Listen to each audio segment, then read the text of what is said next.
Assalamualaikum warahmatullahi wabarakatuh. Kami dari kelompok 9 izin memperkenalkan diri. Nama saya Rizkian Syal Fajri, MPM 10121666, dan rekan saya.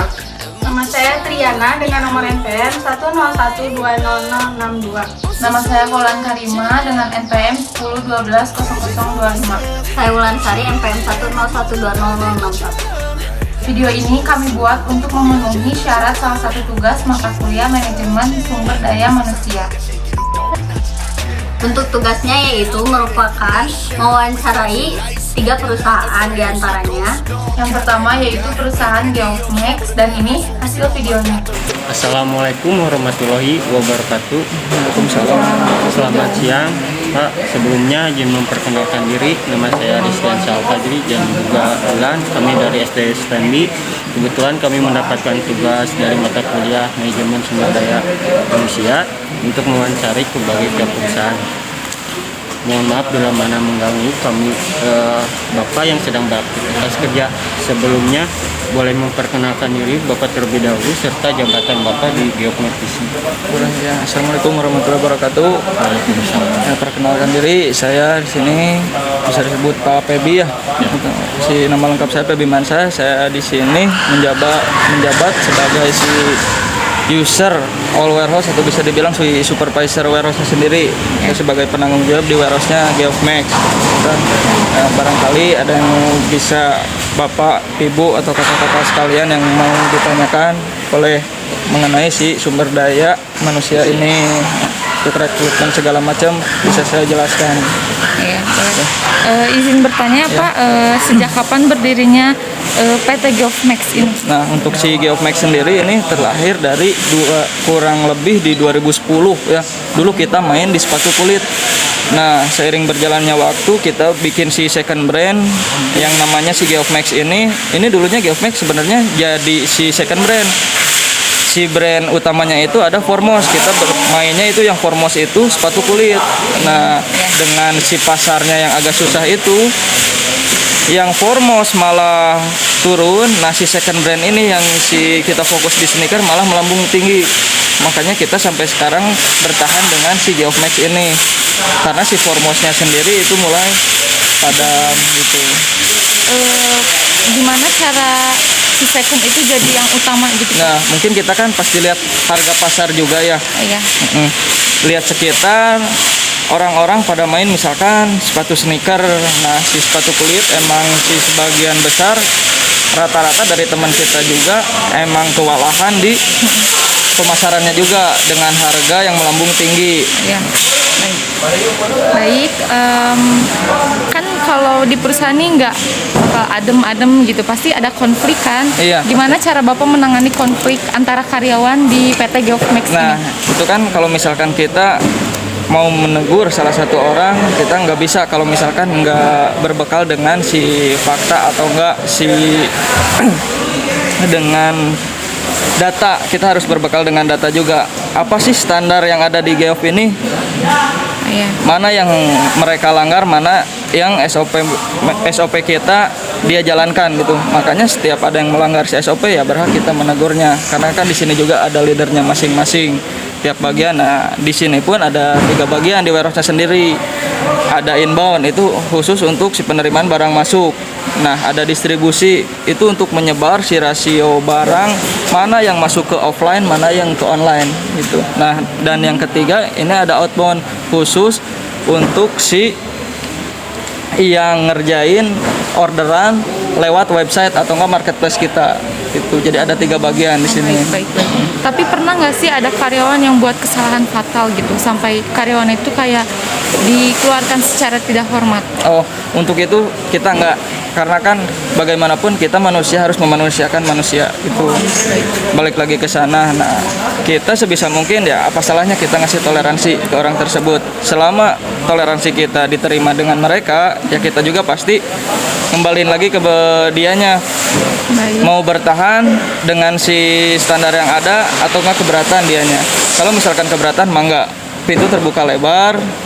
Kalau misalkan dia emang masih sanggup dengan si ketetapan atau si kebijakan dari kita, kalau misalkan mau lanjut ya mangga. Oke, baik. Cukup jelas ya penjelasannya. Boleh dong motivasi buat anak kuliah gini. Apa? Biar bisa seperti Bapak ini. Motivasinya itu apa? Iya, intinya kan mungkin kakak-kakak sekalian juga nggak jauh beda ya umurnya dengan saya pribadi. Saya ini baru umur mau menginjakan ke 25 tahun. Nah, yang penting jangan putus asa. Bagaimanapun juga kita kan di sini manusia ya, semua makan nasi, jangan pandang bulu kita ada di divisi mana, kerja sebagai apa, yang penting kita jalanin aja gitu. Jangan sampai kita misalkan ada si kerjaan buat kita di bagian ini kita tolak. Saran dari saya coba aja dulu gitu kan. Yang penting kita sering mencobanya gitu. Jangan sampai ada peluang kita nggak coba gitu. Setiap peluang wajib dicoba aja gitu. Oke, baik. Oke, Bapak, terima kasih. Sampai di sini aja wawancaranya. Maaf mengganggu waktunya sebelumnya. Terima kasih, Bapak. A few moments later. Yang kedua yaitu perusahaan Toserba Prama, dan ini hasil dokumentasinya. Assalamualaikum warahmatullahi wabarakatuh. Waalaikumsalam. Selamat sore Pak. Sebelumnya ingin memperkenalkan diri. Perkenalkan, nama saya Rizwan Syahal Fajri dan juga Mulan, Paulan, dan juga Triana. Kami dari STS Stanley, kebetulan kami mendapatkan tugas dari mata kuliah manajemen sumber daya manusia untuk mewawancari ke tiap berbagai perusahaan. Dan juga mohon maaf bila mana kami mengganggu waktunya yang sedang Bapak beraktivitas kerja. Oke, sebelumnya boleh memperkenalkan diri terlebih dahulu. Nama Bapak siapa ya? Oke, perkenalkan nama saya Suaya. Saya di sini wakil kepala tokonya Prama Banjaran. Pertanyaan selanjutnya, Bapak di sini menjabat sebagai apa? Untuk jabatan saya di sini wakil kepala toko. Kepala toko. Ya. Sejak kapan Prama di Banjaran ini berdiri? Kalau untuk tanggalnya sih saya lupa lagi. Cuman untuk berdirinya sekitar 3 tahun lebih lah. 3 tahun 4 tahunan untuk berdirinya. Tahap seleksi apa saja untuk bisa masuk ke sini? Kalau seleksi sih, untuk seleksi nggak ada. Cuman kita tinggal keinginan aja. Kalau misalkan emang mau masuk, ya itu ada tesnya juga. Enggak. Jadi nggak ada harus kriterianya harus seperti apa, enggak. Itu basicnya ntar ada di khusus, bagian khusus. Bagaimana cara Bapak menangani konflik yang ada pada karyawan? Konfliknya seperti apa? Perselisihan kayak satu sama lain. Oke, ya kita kan di sini ada aturan.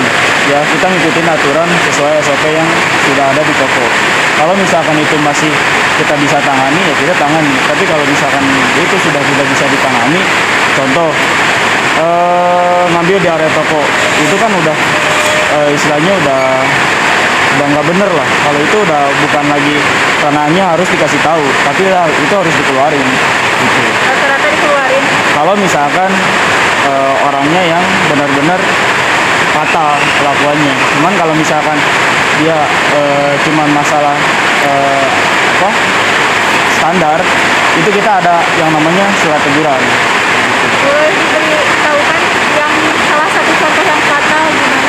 Ya yang tadi saya bilangin, contoh kayak tadi perselisihan, contoh kalau misalkan di area itu orangnya ngambil barang nih, mencuri di toko, itu kan udah bukan ranahnya harus dikasih surat peringatan, tapi itu harus diberesin kalau yang kayak gitu.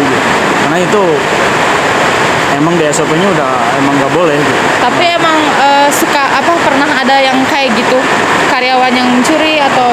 Oh belum pernah ada yang seperti itu. Cuman kalaupun ada yang seperti itu, pasti konsekuensinya seperti itu, keluarin.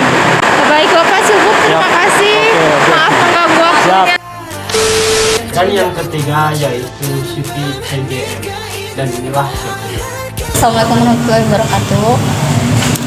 Ibu mohon maaf ya mengganggu waktunya. Kami perwakilan dari STI STEMBI Bandung ingin sharing lah istilahnya mah, mau bertanya-tanya. pada ibu yang udah berpengalaman gitu ya di bidang pengelolaan ya sumber daya manusia gitu. Sebelumnya Ibu boleh memperkenalkan diri terlebih dahulu. Boleh, nama saya Jemiati, Bisa jabatan sebagai Kepala Bagian Akunting. Boleh diceritain awal berdirinya CV ini? Kalau awalnya saya juga kurang paham, soalnya kan baru ya. Kalau awal-awalnya sih nggak terlalu detail tahunya karena saya juga baru di sini. Tapi udah lama berdirinya ini? Sekitar berapa tahun? Berapa tahun ya? Mungkin ada ya 15 tahunan ya.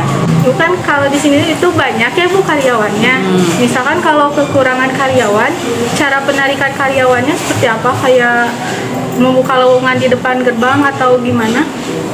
Itu salah satunya kita tempel brosur-brosur, terus kemudian kita posting-posting di sosmed, kita pasang iklan juga di salah satu media. Ada gak kayak spesifikasi untuk masuknya harus bisa apa gitu? Tergantung bagiannya ya. Di bagiannya ini dia mengerjakan apa, harus ahli di bidang apa, itu harus spesifik di sini. Kalau misalkan di akunting berarti dia harus paham akuntansi. Kalau misalkan dia di bagian PPIC berarti dia harus paham teknik industrinya ya. untuk kerjanya juga setiap hari atau gimana? Kita dari jam untuk staf kita dari jam 8 sampai jam 5. Normalnya kita 9 jam. Istirahat 1 jam. Untuk produksi tergantung order. Kadang kalau misalkan lagi banyak bisa sampai jam 7 malam untuk lembur. Itu kan di sini banyak ya karyawannya. Misalkan ada gak kayak saling perselisihan? Suka ada gak? Itu mah di setiap lingkungan pasti suka ada ya. Tapi kan di sini kultur keluarganya sangat kental. Yang masuk ke sini juga harus punya keyakinan yang kuat. Ini diwajibkan orang Islam yang masuk ke sini. Wajib orang Islam. Jadi alhamdulillah ketika ada perselisihan di sini diselesaikan dengan kekeluargaan. Ya, alhamdulillah semuanya jarang terjadi perselisihan itu. Tapi pernah ada Ibu kayak perselisihan sampai dikeluarin gitu? Kalau untuk dikeluarin paling untuk orang-orang yang tidak taat sama aturan. Kita dikasih peringatan sekali, 2 kali masih tetap, kita mau tidak mau kita keluarkan. Kebanyakan yang melanggar aturan gitu. Ya, Sikap kepemimpinan bagaimana yang Ibu terapkan di sini? ya saya mah nggak terlalu menuntut harus seperti ini, harus seperti ini. Yang penting bisa memanage kerjaan selesai. Untuk yang lain-lainnya saya tidak terlalu percaya kalau anak-anak saya bisa memanage pekerjaan. Yang penting disiplin, itu aja satu. Kalau disiplin otomatis ke yang lainnya juga bisa menyesuaikan. Ya, pesan Ibu buat para kami mahasiswa ada gimana gitu. ya? Kesan-pesannya. Iya. Oh. Kayak motivasi. Kayak gitu. Ya pasti ya, kalau dunia kerja itu kadang suka berbeda dari apa yang kita pelajari di sekolah atau di kampus. Itu kadang di kampus kan banyaknya teori ya. Iya, teori. Ketika kita masuk di lapangan itu kadang-kadang tidak banyak perbedaannya, tapi suka ada beberapa yang ini yang pernah saya pelajari ya. Paling tetap semangat, udah gitu cari peluang-peluang pengetahuan selain di kampus juga kan banyak ya, di dunia kerja yang mana supaya kita nanti pas masuk dunia kerja kita udah siap. Terus kalau misalnya teh di sini satu lagi, kalau misalnya teh di sini nerima buat kadang-kadang nerima buat yang magang atau PKL yang kayak gitu untuk mahasiswa. Lihat kondisi, dulu sih pernah sekali, tapi tergantung ini juga sih kondisi. Kalau misalkan memang lagi kita bisa nerima, kita terima, tapi kalau enggak kita bilang tidak. Iya, tergantung kondisi. Ya. Terima kasih Ibu atas waktunya. mengganggu. Sekian dan terima kasih. Mohon maaf bila ada kesalahan. Kesalahan katanya datang dari saya pribadi dan kebenarannya datang dari Allah Subhanahu wa taala. Mohon maaf bila ada kejadian gangguan di dalam video. Wassalamualaikum warahmatullahi wabarakatuh.